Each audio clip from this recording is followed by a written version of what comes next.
Bonjour à toutes, bonjour à tous, bonjour à toi. Bienvenue dans le Passeport illimité, le podcast qui déconstruit et explore les idées reçues sur la gestion émotionnelle, la gestion du stress et sur la liberté par le leadership. Grâce au processus Full Mindedness, nous décortiquons ces 3 axes fondamentaux qui vont te permettre de lancer ta transformation vers la personne alignée et authentique que tu veux être au quotidien.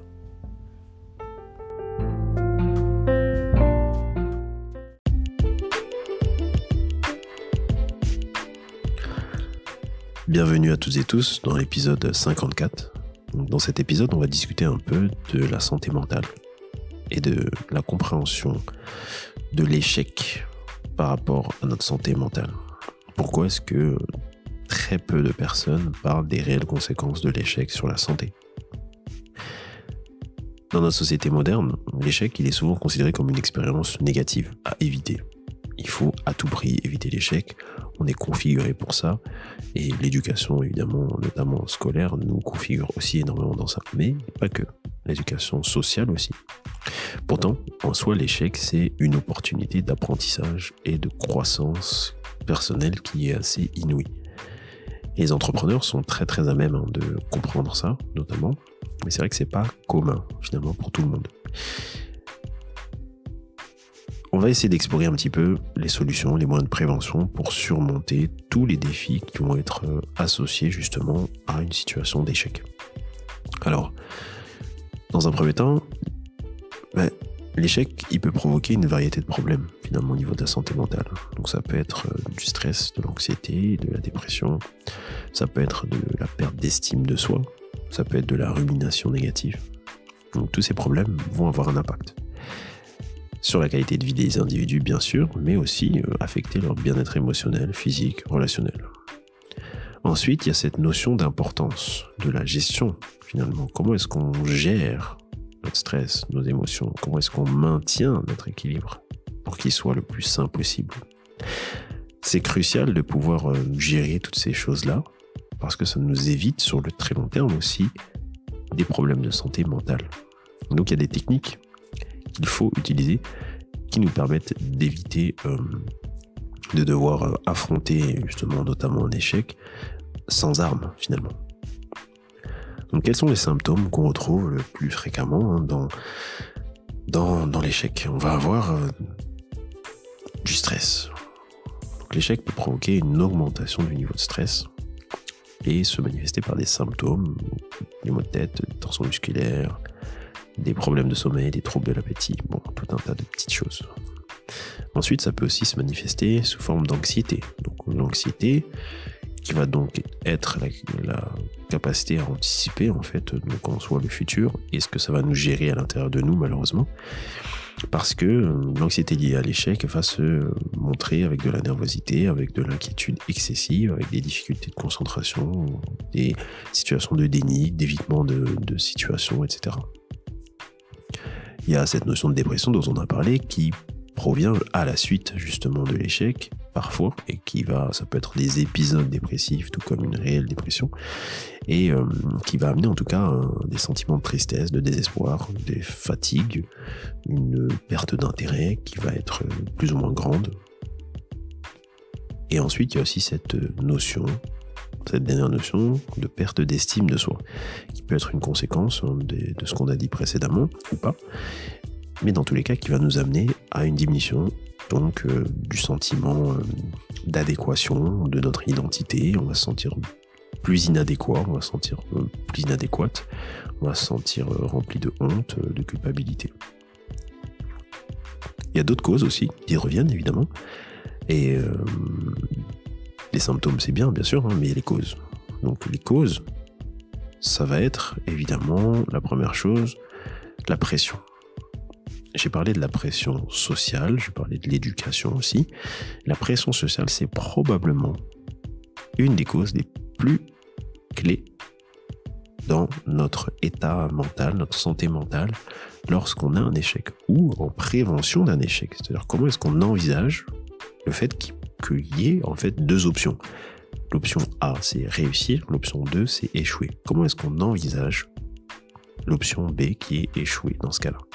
En sachant que dans tous les cas, c'est une des 2 options. Et pourquoi est-ce qu'on arrive on arrive difficilement, on va dire ça comme ça, on arrive difficilement à gérer cette option B? Pourquoi c'est beaucoup plus facile de gérer l'option A? Alors que dans la pratique, c'est pas toujours le cas. Parfois, quand on a réussi, on se rend compte que finalement, on n'arrive pas à gérer la réussite aussi. Pourtant, en amont, c'était plus facile de le faire. Donc, comment est-ce qu'on arrive à cette incompréhension? Je reviens sur la première cause, donc c'est la pression sociale. La société valorise souvent la réussite et va stigmatiser l'échec. Donc ça crée une pression pour réussir qui va forcément contribuer à tout un tas de symptômes qu'on a cités précédemment. Il y a aussi le niveau d'attente. Les attentes qui peuvent sembler réalistes en amont, mais qui finalement parfois sont assez irréalistes. Et donc les individus vont se fixer des objectifs qui vont être souvent très peu atteignables ou inatteignables et qui peuvent entraîner des sentiments d'échec lorsqu'ils ne vont pas les atteindre. Moi, je suis pas de l'école des personnes qui vont dire qu'on ne peut pas se fixer des objectifs qui sont totalement démesurés, parce que je suis plutôt d'avis que en se fixant ce type d'objectifs, on réussit à faire de très grandes choses, et en tout cas on réussit à faire des choses qui seront bien plus poussées que si on s'était fixé des objectifs parfois bien plus réalistes. Ça, je suis bien de cette école-là aussi. Par contre, quand je dis atteinte réaliste, c'est pas forcément dans ce sens-là, c'est plutôt quand on se rend pas compte de la réalité des choses et donc des moyens qu'il faut pour atteindre cette chose-là. Et donc on est dans le déni par rapport à la réalité. Il y a une différence entre les deux. Entre visualiser quelque chose de grand, mais se donner les moyens pour l'atteindre, et donc ensuite qu'il y ait échec ou qu'il y ait réussite, c'est différent, ou ne pas le faire. Donc uniquement se placer des attentes irréalistes.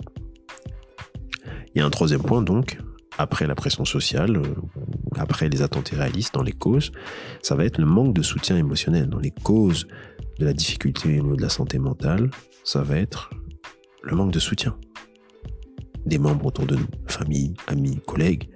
Toutes ces choses-là, dans ces situations-là, peuvent aggraver les problèmes de santé mentale liés à l'échec. Parce que ces personnes-là aussi sont configurées dans une certaine pression sociale et donc ont aussi cette vision de, en effet, l'échec c'est une mauvaise chose, l'échec c'est ci, c'est ça, l'échec ça te catégorise et ça te définit en tant que personne, etc. Enfin, on peut penser en tant que quatrième cause à l'incapacité à gérer. Donc on revient à cette notion de gestion. Si on n'a pas développé les compétences adéquates, on est juste livré face à nous-mêmes et on doit juste gérer comme ça, avec peu de compétences, donc on est beaucoup plus vulnérable.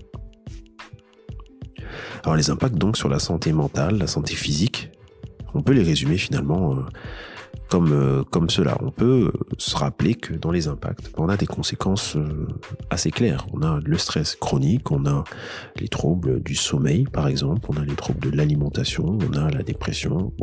On a toutes ces choses-là, toutes ces conséquences mentales ou physiques qui vont être de plus en plus prenantes dans des situations d'échec qui ne sont pas bien gérées, bien sûr.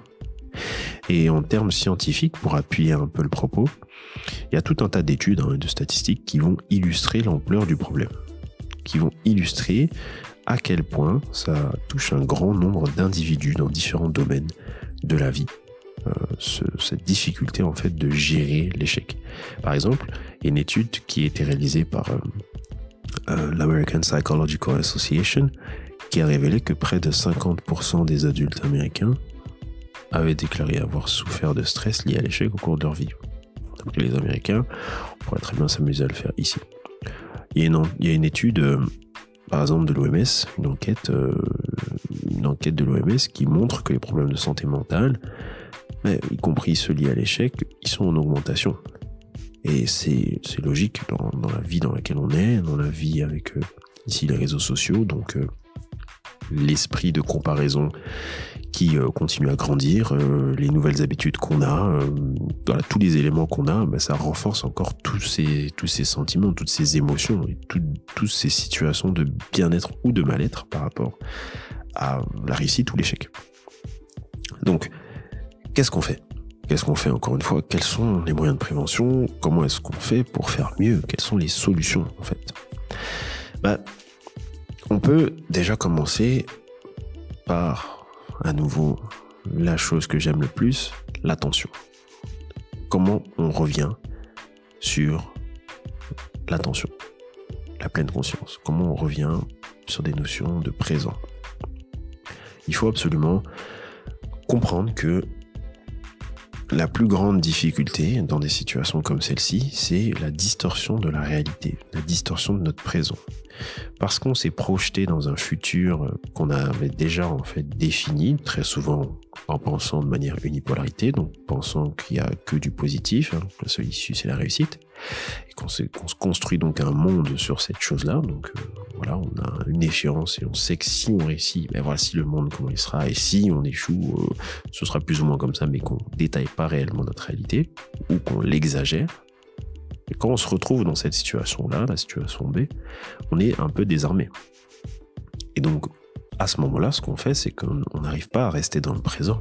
On anticipe à nouveau la suite. Donc, on est à nouveau dans des considérations, en général, si pas alarmistes, apocalyptiques, j'ai du mal à le dire. Et c'est assez problématique pour le coup. Il faut rester dans le présent. Il faut revenir au présent. Au moment où cet échec existe, quelle est la perspective que j'ai en étant réaliste? Qu'est-ce qui se passe? Qu'est-ce que je peux faire à l'heure actuelle? Quelle est la suite? Quelles sont les perspectives potentielles? Qu'est-ce que ça implique en termes de conséquences, cet échec? Et quelles sont les choses que je vais pouvoir tirer de cet échec? Parce qu'il y a toujours des choses à tirer de cet échec. Et ça, c'est pas pour inhiber notre aspect émotionnel, notre partie émotionnelle, bien au contraire. C'est pour se reconnecter à cette partie qu'il est nécessaire de faire cet exercice-là. Ça ne veut pas dire qu'il faut le faire dans les 2 minutes après l'échec, mais il faut garder ça en tête. Il y a tout un tas d'autres outils qui existent. Je peux en citer par exemple la thérapie qu'on appelle cognitivo-comportementale, qui peut aider les individus par exemple à identifier, à modifier les schémas de pensée négatifs, donc liés à l'échec dans ce cas-là, et qui va améliorer leur gestion du stress, leur gestion des émotions. C'est un exemple de choses qui existent. Il y a aussi le soutien social, simplement. On a dit que souvent il y avait un manque de soutien social. Une des solutions, c'est avoir un entourage et un environnement qui finalement est lui configuré aussi à soutenir, qui est échec ou qui est réussite, indépendamment de que cet environnement puisse être là pour soutenir. On peut penser aussi au partage d'expérience. Partage d'expérience d'échec ne veut pas dire absolument, disons, retransmettre notre expérience sur les autres. C'est pas parce qu'on a eu un échec ou qu'on a connu des échecs ou des gens qui ont échoué dans tel ou tel domaine qu'il faut projeter ça sur les autres. On peut faire part de notre expérience naturelle de vie sans pour autant projeter cela sur les autres. Donc, toujours être là, mais dans la bienveillance. La gestion du soutien a été discutée, et ensuite il y a la gestion du temps et des priorités. Comment est-ce qu'on apprend à gérer notre temps, à établir nos priorités pour, encore une fois, mieux gérer nos émotions, mieux gérer notre stress lié justement à cet échec. Il y a aussi autre chose que j'ai envie de partager pour finir l'épisode.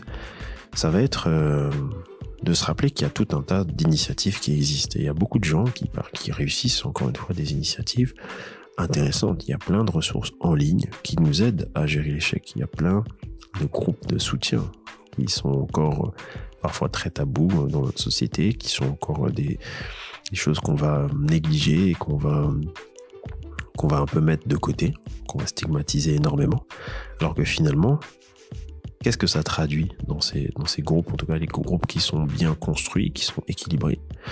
Ça traduit l'intelligence collective, et la puissance de l'intelligence collective. À quel point l'intelligence collective peut amener à des grandes choses en termes de gestion humaine, finalement, et d'existence, se sentir exister en tant qu'humain, en termes de récupération de points dans notre compte de points qu'on va utiliser pour justifier notre identité. Donc si on estime qu'on perd des points parce qu'on échoue, par exemple, et donc on n'est plus nous-mêmes, on n'est même plus du tout la personne qu'on pensait être parce qu'on a échoué. Donc on fait l'amalgame entre un résultat, une conséquence et quelque chose de beaucoup plus profond qui est notre existence. Alors ce type de groupe de soutien peut aussi aider à récupérer des points. C'est un exemple. Donc il y a plein d'initiatives qui existent, il y a des programmes de soutien aussi qui sont là. Mais il ne faut pas se dire qu'il n'y a pas de possibilité d'affronter en tout cas ces situations-là d'échec. Avec l'intelligence collective, c'est aussi quelque chose qu'il est très très possible de faire. Et donc la conclusion de tout ça, c'est que l'échec, c'est une expérience qui est inévitable dans la vie de chacun. C'est quelque chose qu'il faut reconnaître comme étant une réalité. Et comme étant une réalité qui peut avoir des conséquences sur notre santé mentale. Et pour autant, il est encore trop difficile pour beaucoup trop de personnes d'affronter leur échec dans des conditions qui sont saines, dans des espaces, dans des environnements qui sont sains pour elles ou pour eux, d'accepter, de pouvoir faire ce processus de deuil, mais aussi de rester réaliste par rapport aux conséquences en fait globales qu'auront cet échec-là dans notre vie. Comprendre qu'on existe bien en tant qu'identité, en tant qu'unicité, qu'il y a finalement que très peu de choses qui remettent réellement en question notre identité. La majorité des choses finalement ne remettent pas en question notre identité complète, mais simplement une partie de notre identité. Donc, plus on a des outils pour pouvoir mettre de l'attention sur le présent et sur la réalité de notre personne, plus ça va être facile d'éviter de tomber dans des stigmates comme ceux auxquels on fait face lorsqu'on a un échec, notamment au niveau de notre santé mentale. La suite au prochain épisode.